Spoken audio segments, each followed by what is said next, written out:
Good morning once again. During our annual stewardship campaign, which is what we're in, I think it's worthwhile to at least once preach on the theology of giving. I mean, we all know as Christians, we're supposed to give, we're supposed to be generous, and we hear about that. But once you get into the specifics of why or where we get that from in the Bible, it becomes a little bit more complicated. Now, I don't know if you're aware of this, but you know there's Christian debates about giving. It's kind of fun. And in fact, there's questions people have about giving.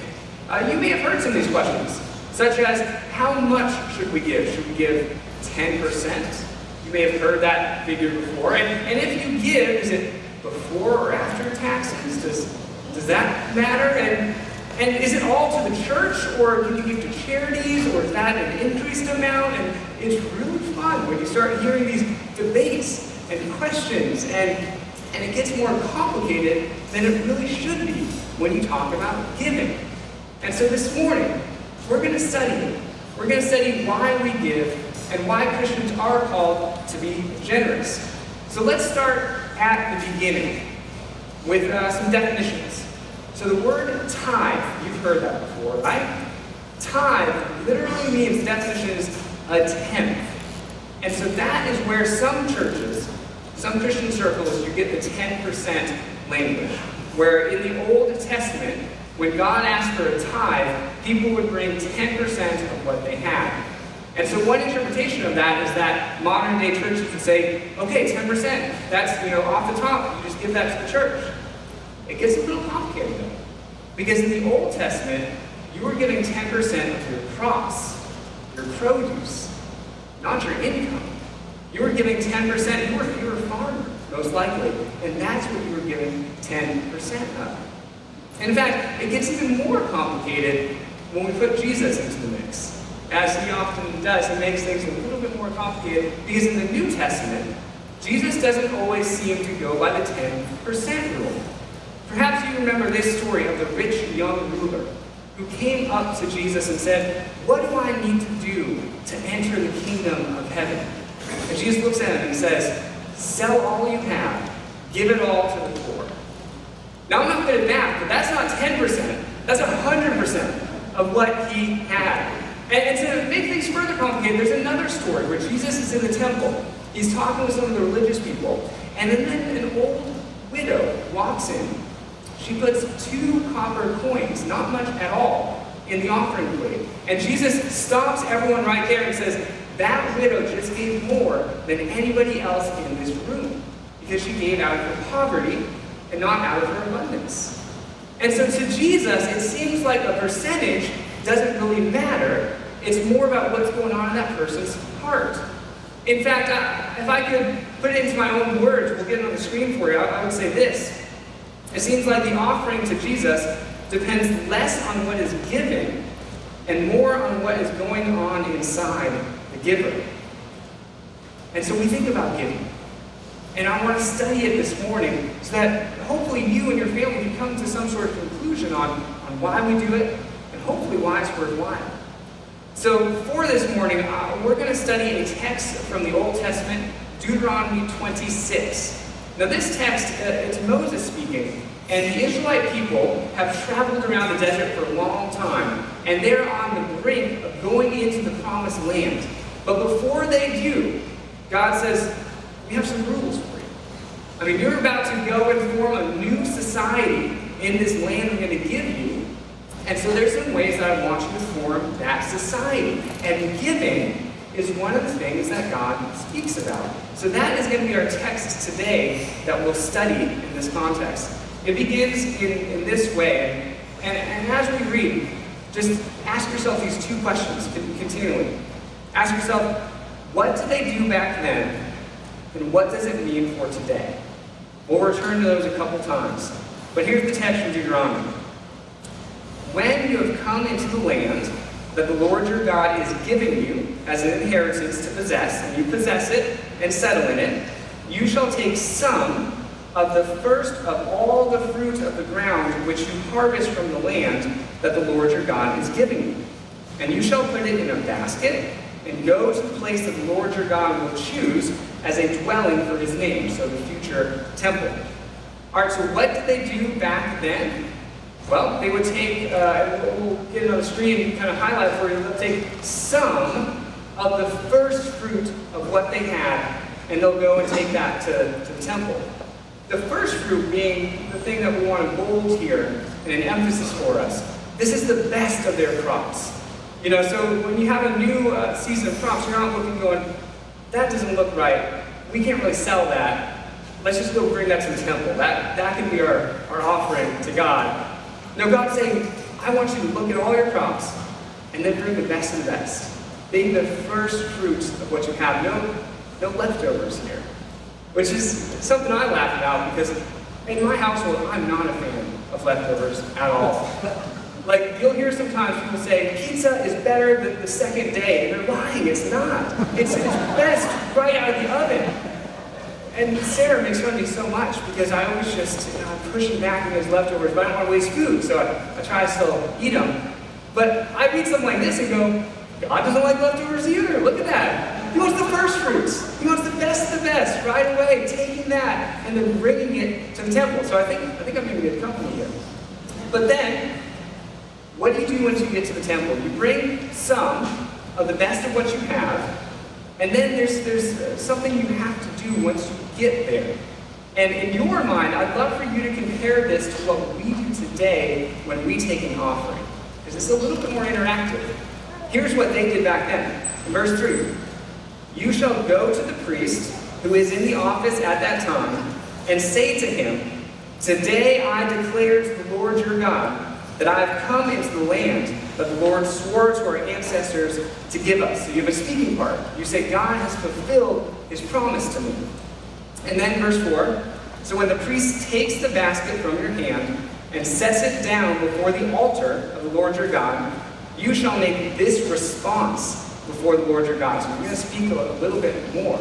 And what's going to be fascinating is that they kind of share at this moment some of their history, some of their faith history of them and their ancestors, the saints who went before them. They share a little bit about how they got to where they are today. It's a great opening line. It says, a wandering Aramean was my ancestor, and he went down into Egypt and lived there as an alien, few in number, and there he became a great nation, mighty and populous. When the Egyptians treated us harshly and afflicted us by imposing hard labor on us, we cried to the Lord, the God of our ancestors. And the Lord heard our voice, saw our affliction, our toil, and our oppression. The Lord brought us out of Egypt with a mighty hand and outstretched arm, with a terrifying display of power, with signs and wonders. And he brought us into this place and gave us this land, a land flowing with milk and honey. So now, as in because of everything that God did for me in the past, so now I bring the first of the fruit of the ground that you, O Lord, have given me. And then you shall set it down before the Lord your God and bow down before the Lord your God. How cool is that? That in the Old Testament you would bring some of the best of what you had into the temple, and then you would reflect on what God had done in your past, and in the past of your ancestors. I mean, can you imagine? So what they did is they would give to God as a result of their gratitude to God. How uncomfortable would it be to do that today? I mean, we pass offering plates right now, but what if we invited each and every one of you to actually come stand up here, to give what you're going to give, but then to recite what God had done in your past to bring you up to this point? That's not our culture, is it? That's not at all our society. But one of the values of that is it makes you think. It makes you reflect on what God has done in your life. And then in gratitude, you say, and I'm going to give because of this. Them specifically, they say, God brought me into this land. And so now I give the first fruits of this land that we have. I think it's a wonderful thing to think about. And even though it would be uncomfortable today to come forward and make that sort of declaration, there's still a way that we can honor that. In fact, anytime the offering plate goes by, you can use that as an opportunity to reflect, to thank God for what God has done in your life. In fact, we intentionally, during our offering here, leave some time and some space. It's a quiet time of reflection so that you can have time to thank God in gratitude for all that He's done, remembering what He's done in your life. When you do that, you're taking an ancient text and bringing it into your modern world. Let's recap for a second. Here's where we are so far. The Israelites were to take some of the first fruit to God, and then remember in gratitude our history with God. And then, lastly, what did they do with the food? I mean, they just brought the best of what they had to the temple. And so does the priest eat it all? Or do they just leave it on the temple steps to rot? Like, what do you do with the crops that you just brought? Well, here's how our passage finishes up in verse 11. It says, "Then you, together with the Levites," that's the priests, "and the aliens," those are people who are not in the Israelite nation, but who are still living in the land, "and the aliens who reside among you shall celebrate with all the bounty that the Lord your God has given to you and to your house." So what do you do with the best of the best that you brought to God and dedicated? You share it. You share it with those who don't have what you have. In fact, in our last verse, it says this: "When you have finished paying all the tithe of your produce in the third year," which is the year of the tithe, "you give it to the Levites, the aliens, the orphans, and the widows, so that they may eat their fill within your towns." What a beautiful thing that God is instituting in this new society that He is building, where He says, you bring the best of what you have, you remember in gratitude what God has done for you, and then you share it with the vulnerable among you. You share it with the widows. You share it with the orphans. You share it with the aliens who live in your midst. That is what tithing was in the Old Testament. Well, so part of what we do when we read Scripture is we say, how do we take that and apply it to our life today? What is the modern application of what tithing should be? And so I thought of a couple things. I thought, well, we don't have crops very much, but we do have our resources, our gifts, our talents, right? We don't bring those to a temple necessarily, but we have places of worship. We have charities. We have places that try to make a difference in the world. And then in the Old Testament, they shared that with the vulnerable people among them. And we still have that today, don't we? I think a beautiful description of giving in a modern day context is a place like a church, or a place like Montfort Metropolitan Ministries, a place that says, we're going to see the vulnerable among us and go and make a difference in the world by sharing what we have and then giving it to the orphans, the widows, the aliens. That, to me, is a 21st century way of looking at giving from the Old Testament. Now, this might be new for you. I mean, giving might be a bit unusual. And so I would just say this. Don't ever give out of obligation. Don't ever give out of guilt. Those are not the reasons to give. But instead, give because it's an opportunity to partner with what God is doing in the world. It's an opportunity to be a part of something larger than ourselves, to connect our story with what God is doing in the larger world around us. In fact, there's an easy way to do it. I would encourage you all to pick a percentage. I don't care what it is. It could be 1, 5, 10, 20 if you want to get really crazy. But I would talk with your families, and I would pick a percentage. That's the hard part, to narrow down something to give. And then, once you've done that, the fun part is choosing what's close to your heart to give to. Maybe that's a camp scholarship. Maybe that's a compassion child reaching internationally. Maybe that is Metropolitan Ministries and a homeless ministry. Maybe it's something that the church is doing that has really touched you. The fun part is choosing what of that percentage to give to different places.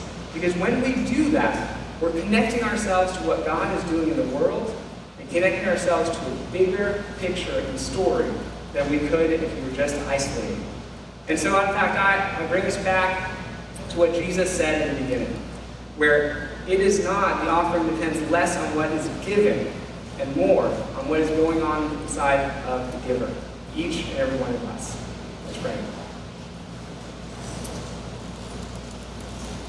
God, I thank you so much for being the type of God that we can go to and bring everything we have, because you're moving in this world. You're moving in a specific direction of hope, of peace, of grace. And God, that's a movement that I want to be a part of. So God, take everything I am, everything I have, please use it so I can move in your direction.